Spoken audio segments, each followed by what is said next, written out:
Hi, this is a video to explain proposed protocol changes for the RAPS study. It's not going to be a polished performance, there's no editing of the video afterwards. I'm just going to go through and try and minimise disruptions from cats, dogs and cattles. So the current progression criteria are here.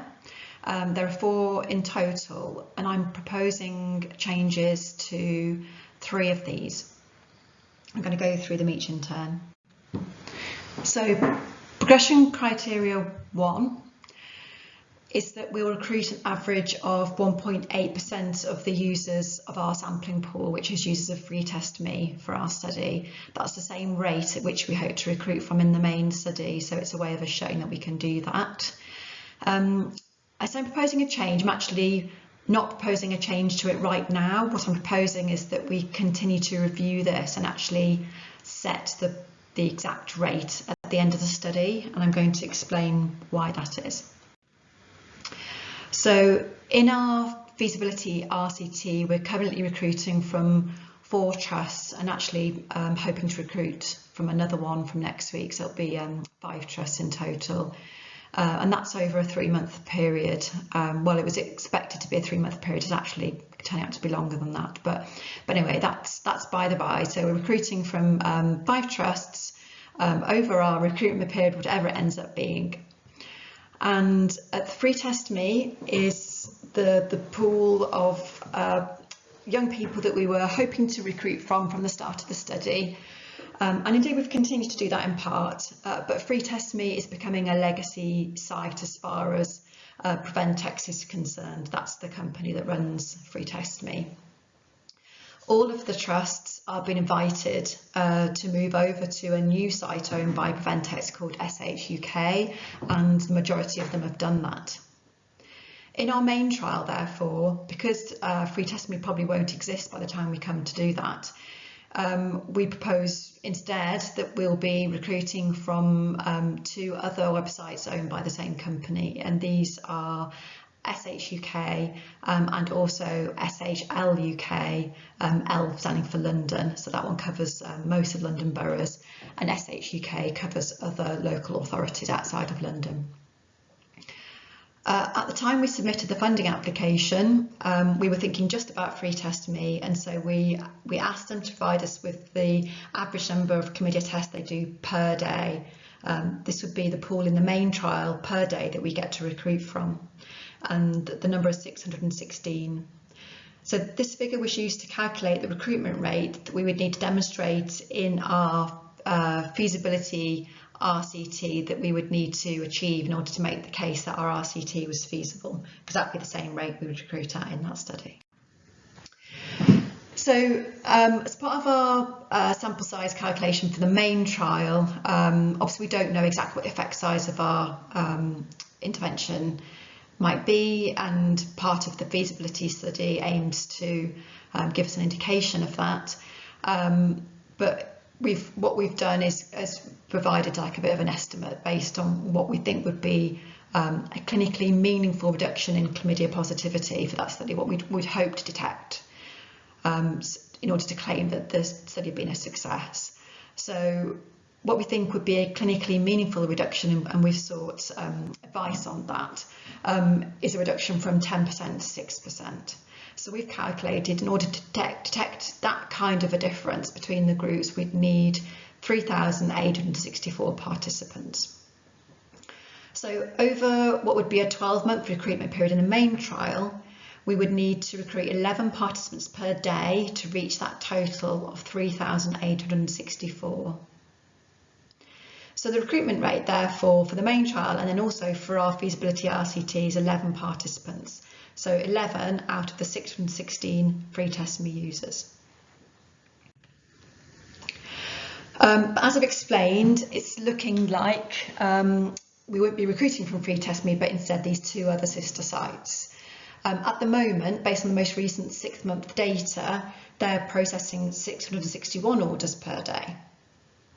So if we look at that figure instead, then in order to, well, our recruitment rate basically is 11 participants, so still the same 11 per day to reach that 3,000 odd total, but this time from a sampling pool of 661 participants. That makes the recruitment rate 1.7. So that's the sort of provisional recruitment rate that we're working to at the moment, but actually that's likely to change again. So trusts come and go from the use of Preventec services, so all the time different local authorities are coming to the end of their contracts and deciding to stay or move away. But also more broadly speaking, outside of Preventec, there are broader changes going on in STI testing, so the number of people who are testing overall in different services, and also the number of people who are using internet services is changing, in particular it's going up. But of course, the pandemic has made changes to both of those two things. Testing overall has gone down, internet service use has gone up, and we don't know where we're going to be at the time the trial comes about. So what we're proposing is that we leave the target as it is for now, and decide to set it towards, well, not towards, but actually at the very end of the study, and to base this on the most recent data that Preventec has. And we can choose to either use 6 month data or 6 months worth of data on the number of their users across those two different sister sites, or 12 months worth of data. So really what I would like from the committee is a steer as to whether they'd be happy with this, deciding to leave setting that progression criteria recruitment rate for now, and also some advice on whether we base it on 6 months worth of data or 12 months worth of data. I suppose the reason for 6 months would be because the pandemic is causing changes all the time. So we now estimate the end of our study will be around April 23. So depending on where things are pandemic wise, it might be that we want to choose a sort of smaller window of data because that's more accurate in terms of how the lay of the land in terms of the effect of the pandemic on STI testing and the use of internet testing services. But 12 months worth of data is more accurate in terms of reflecting a whole year of testing, because Preventec tells us that there are fluctuations throughout the year. Christmas is a new year, tends to see increases in the amount of people using their services, and similarly in the summer, but lower at other times in the year. So the full year is a more accurate in terms of reflection of that different pattern. So I'm not quite sure what to do about that. So thoughts on that would be very welcome. So progression criteria 2. So currently the criteria reads as follows. So 80% of participants, and participants being those who are randomised, are followed up for the definitive RCT primary outcome measure at 12 months. So what I'm proposing changing it to is instead 80% of participants, who are those that are randomised, but also known to be absent of chlamydia infection at baseline, are followed up for the definitive RCT primary outcome measure at 12 months. And I want to explain why that addition. So our definitive RCT primary outcome measure, so not the feasibility RCT, but the actual RCT, the primary outcome measure is cumulative incidence of chlamydia at 12 months. So this is cumulative incidence is something that I've sort of come to understand more since I put in this application and wrote the protocol, and it's partly why I want to make this change, that increased understanding what it really means. So the definition of cumulative incidence is the proportion of a closed population at risk that develops the first occurrence of an event of interest within a given period of time. So I'd just like to break that down a little bit. So to be in a population at risk in terms of our study, our sample has to be free of chlamydia. So you can only be at risk of chlamydia if you don't have it at present. So at our baseline, we ask participants to self-report their test because they've just ordered a test kit to be sent to their home at the time that we recruit them. So we asked them by a text message to say if they were positive or negative, and if they were positive, tell us whether they had any treatment.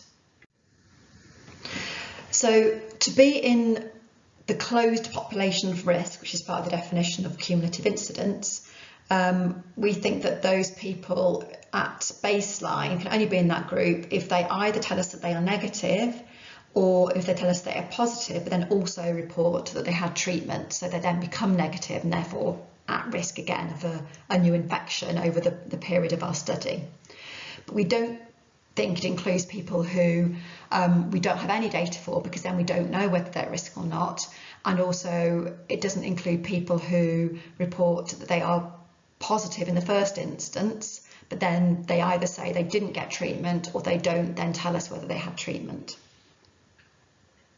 So that's the first thing to bear in mind in terms of that closed population at risk. So the definition also talks about the event of interest, the period of time, and the first occurrence. So the event of interest is chlamydia infection, and we measure this at 2 time points using new test kits, so month 3 and month 12. And the given period of time is 12 months, that's the period of our study. And the first occurrence of this event could either be the positive result at month 3, but if they don't report positive at month 3, then they also may report being positive at month 12. But we wouldn't include, this is in our full trial, we wouldn't count them twice. So the same person, if they test positive twice, they are just counted as being in it once. So you've got this denominator and the numerator. So we're talking about the numerator now. So the numerator is somebody who either tests positive at month, well, who tests positive at month 3, in which case they go into that numerator, and we now, I suppose in one way of putting it was that if they're in the intervention group, it's been unsuccessful because they've had a case of chlamydia. But if they don't become positive at month 3, then they may also report as being positive at, not report, but if they tested positive at month 12, in which case they would then come into that group. So you're only not in that group, in that numerator group, if you've never tested positive for chlamydia. You're in the numerator if you tested positive either at month 3 or at month 12. So the proposed change, the actual wording of the progression criteria, clarifies who's in that denominator group. So it's only people who are in the study, we randomise them, and we know they're at risk. So they are absent of chlamydia at baseline because they tell us that they were negative or they were positive and they got treatment. So that's the actual change, the wording of the progression criteria. So I'd like the committee to decide whether they agree to that. But also I think it's important, and why I've explained that second bit of what the numerator is, to be more clear in our protocol about what constitutes that numerator, and therefore in the main trial how we would measure that. So I think at the moment our actual progression criteria is that 80% of our people will report, our participants will report their result at 12 months. That's kind of how it reads.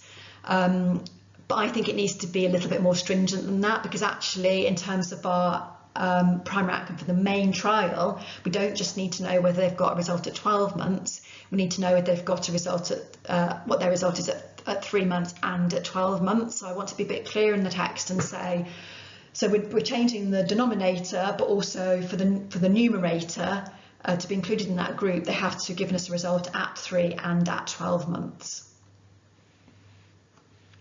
So I would like the committee to have a bit of a think about that and decide if they're happy both the change of the wording of the progression criteria and also happy with how I'm thinking about cumulative incidence, and that we do indeed need to know if they've got a result at month 3 and at month 12, and therefore I should clarify that in the protocol text.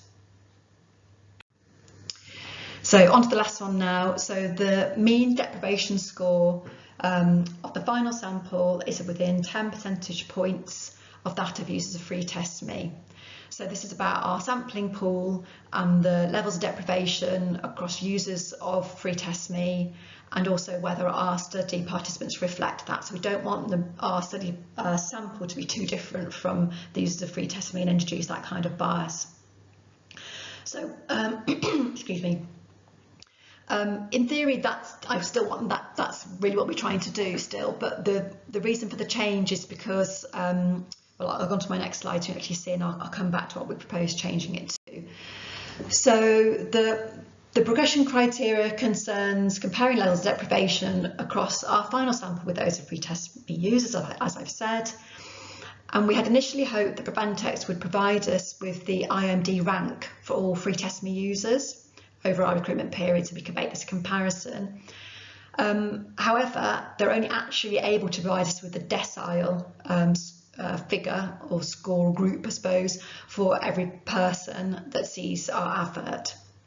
So we can't compare ranks, we can only compare deciles. So we can compare deciles and the proportion of people that fall into each decile for the free Test.me users with our own sample, or we could compare quintiles, which I think might be a bit simpler and easier to sort of make those comparisons.